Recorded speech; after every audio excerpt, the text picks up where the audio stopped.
Thanks for joining us today. We're going to be learning about our bearded dragon. Emily, do you want to share anything?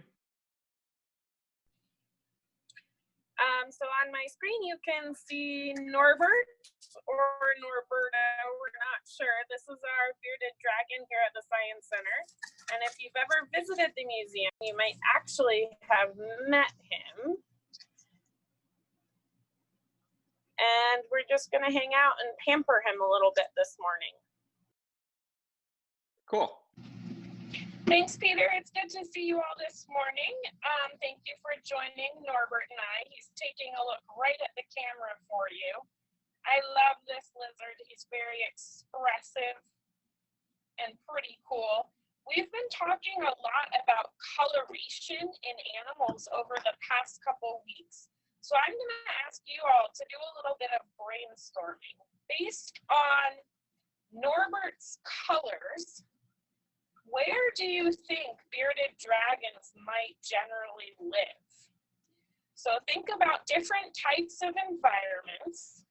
There's forests, there's deserts, there's lakes and scrublands, there's meadows. What do you think would make the most sense for an animal that has this type of coloring?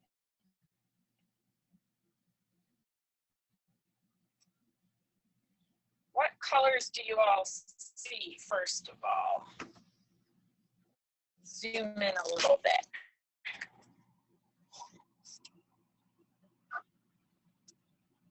So we see a lot of brown and tans. And we know that bearded dragons are native to Australia, and they tend to hang out in drier areas where there will be lots of rocks and brown grasses. They bask on rocks in the sun. So here at the Science Center, Norbert has a nice setup. He can hang out on his log up here. He can enjoy some warm rocks. We usually have him under a lamp that produces a lot of heat so that he's nice and warm. Like other reptiles, bearded dragons do not produce their own body heat. They get it from their surroundings. So sometimes you might hear that as cold-blooded. That's a little bit different from human. So Norbert likes to bask. Now let's take a look at his front part. Why do you think he might be called a bearded dragon? Let's see if I can get him to show you under his chin here, where he has these scales, and when he flares out his throat, they're much darker in color. So it does look like he has a beard, or she. Females do this too.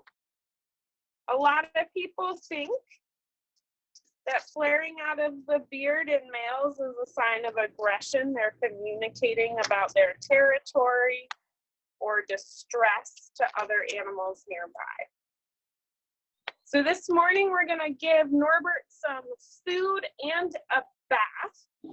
Bearded dragons are used to a pretty dry environment, but like all animals, they do need to drink water. If we left a bowl of water in Norbert's tank, it's unlikely that he would drink that. So what I do is once a week or so, I give him a bath in a bucket. So we're gonna put him in his bath. And the hope is that he'll drink some of that water through his mouth. But even if he doesn't, he's absorbing it through his cloaca. That's the all-purpose hole that lizards poop out of and reproduce with. And so he's also going to be absorbing some water through that just by hanging out here in his bath. And while Norbert's in his bath, I'm going to prepare some food for him. So we'll leave him for a moment, and we have this lovely big collard green leaf. So bearded dragons are omnivores. They eat insects as well as vegetation. When they're young, they like to have a diet with more insects in it. But as they grow older, they will start to eat more vegetables. Trying to do this one-handed. So I'm just ripping up this leaf a little bit. You can see Norbert's nice long tail.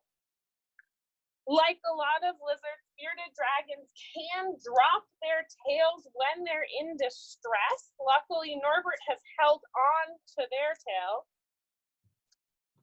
And a lot of lizards grow their tails back. We talked about that with some of our geckos, like our fat-tailed geckos.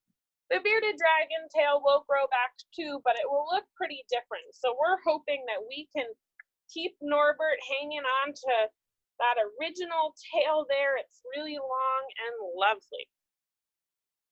He's hanging out. Often he poops when I give him a bath, so sort of waiting for that as a sign that he's had enough, but it might not happen today.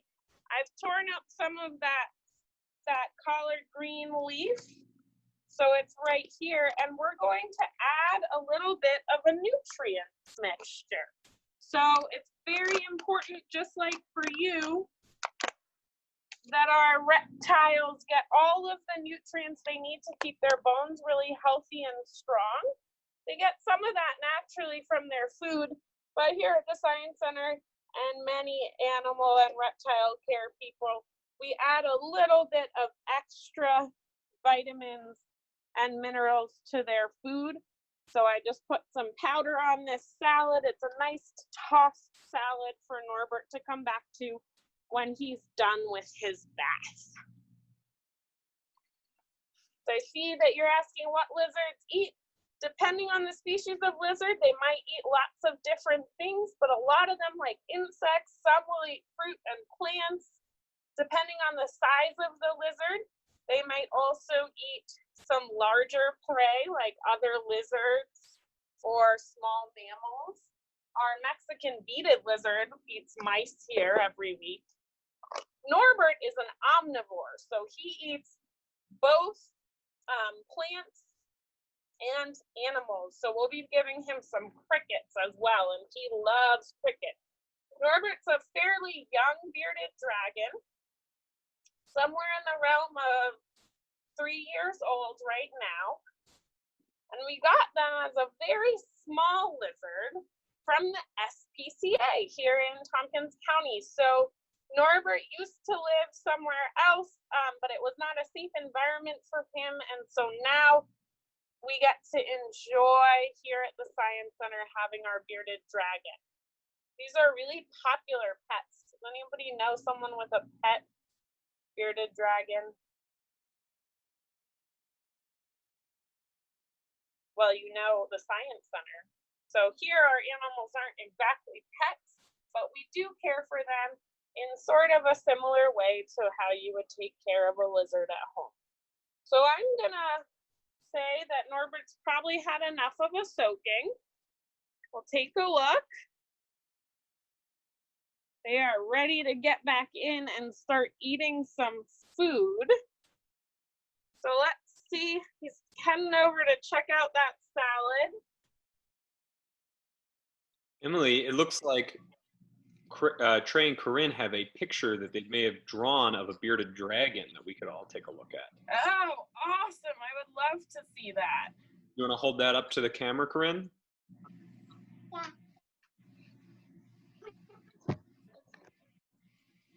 Let's see.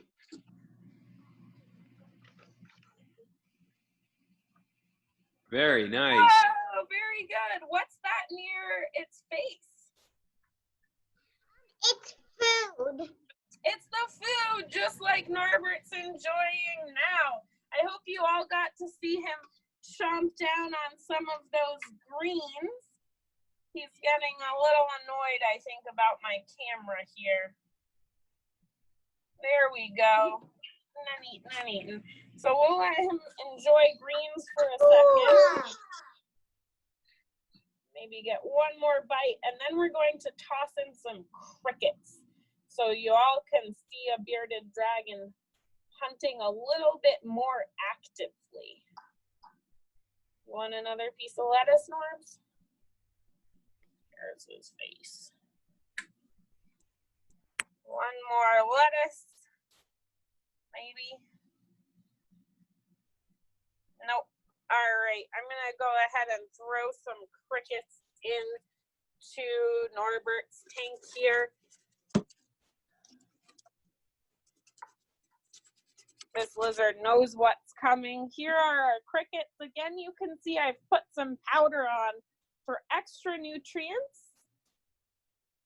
And we're just gonna go ahead and dump them in. Some of our animals we need to tong feed, but Norbert is a really accomplished hunter. So they will make pretty quick work of all of these crickets. Trey and Corinne, do you have a question or a comment?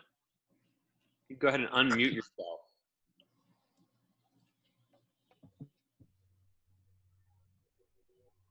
All right, Corinne, go ahead. So I made a log here on my picture. Oh, you added a rock for it to bask on? Uh-huh. Awesome. That way it will be able to get some sunshine. That's a good idea.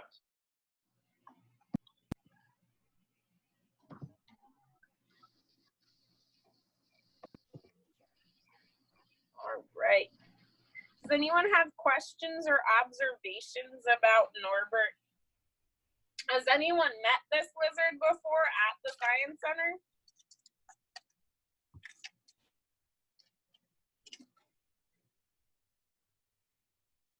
He's one of our volunteers' favorite animals to bring out onto the floor and introduce to guests. Spots a cricket. Question?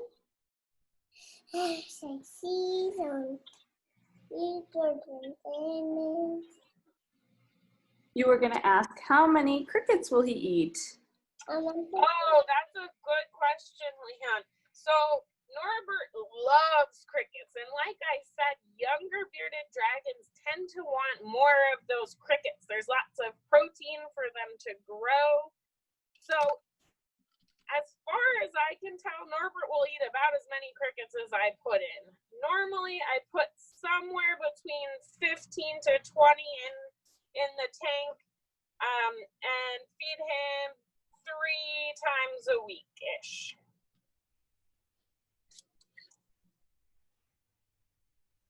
And then he also gets salad on top of that. Yeah, and Trey and Corinne are observing that striped tail. Looks a little bit different than the pattern on the body here. But we can also see how that might blend in well to some scrublands in Australia.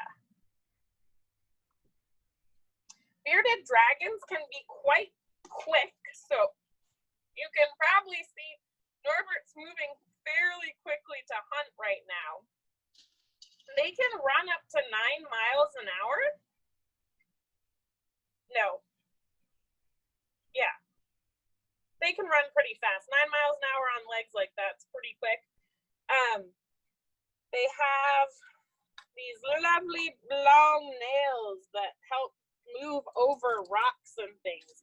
So if we think about the geckos we've seen, you know that their feet might be shaped differently to adapt to different environments. And Norberts are really good for running over rocky areas. All right. I think there's a couple crickets left. We'll give Norbert some time to find those. There's one right on the edge of that rock. Whoop, and he got it. Does anyone have final questions or observations about our bearded dragon?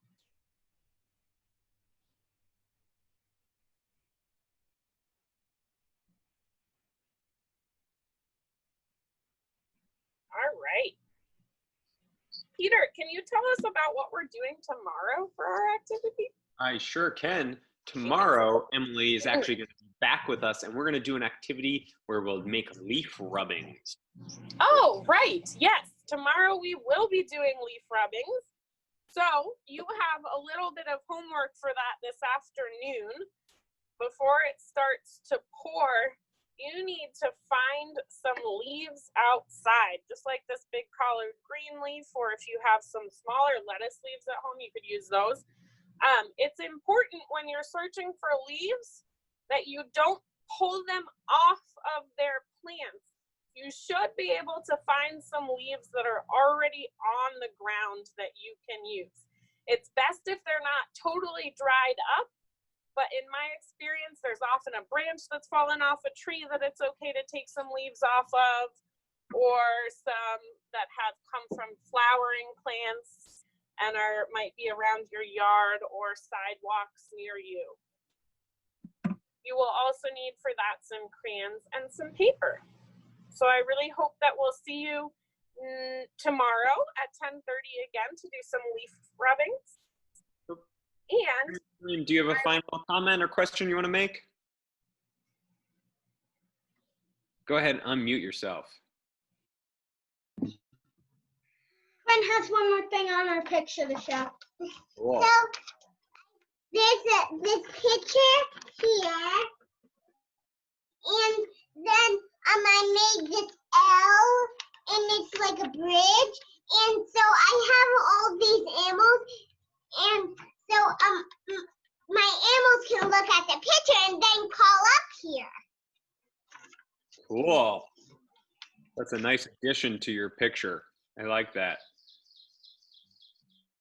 Awesome. Thank you for sharing. All right. Well, thank you, everybody. And thanks, Emily, for sharing Norbert with us today. And we hope to see you tomorrow morning to do some leaf rubbings and learn about leaves a little bit more. Bye, everyone.